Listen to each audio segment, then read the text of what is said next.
మనం వీళ్ళు ఉన్నంత వరకే కదా చిన్నపిల్లలం. వాళ్ళ తర్వాత అంటే చిన్నపిల్లలంటే వాళ్ళు ఉన్నంత వరకు మనం పిల్లలమే వాళ్ళకి. మనకి ఎంత ఏజ్ వచ్చినా. నేను పెళ్లి కాకముందు అసలు వంట చాలా తక్కువ చేసుకునేదాన్ని.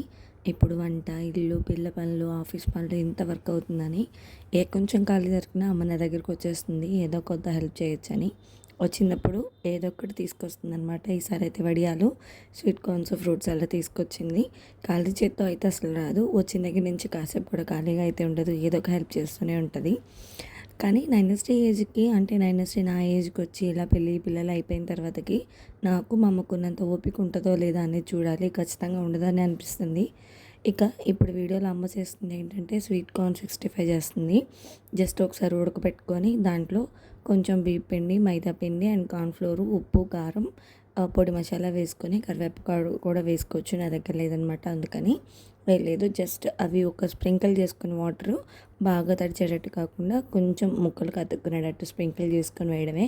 ఇక్కడ ఏమైందంటే అమ్మ అట్లా వేసావు పేలదా అన్నాను. నిజంగానే టాప్ అని పేలింది. ఏ నోరే తల్లి నీది అంటదనమాట. అంటే అవి బొడుపుగా ఉన్నాయి కదా పగులుతాయని నేను అన్నాను. ఇంకా ఎంతకైతే ఈ ఫ్రై అయితే చాలా బాగా వచ్చిందనమాట. చేతన్ కూడా బాగా ఇష్టంగా తిన్నాడు. మీరేమంటారు ఇప్పటిదాకా నేను చెప్పిన అమ్మ విషయంలో? ఒకసారి కామెంట్ చేసి వీడియోలో ఉందో కూడా కామెంట్ చేయండి. మన ఛానల్ని కొత్తగా చూస్తున్నట్టయితే కనుక ప్లీజ్ సబ్స్క్రైబ్ చేసుకోండి. Thank you for watching. Bye bye.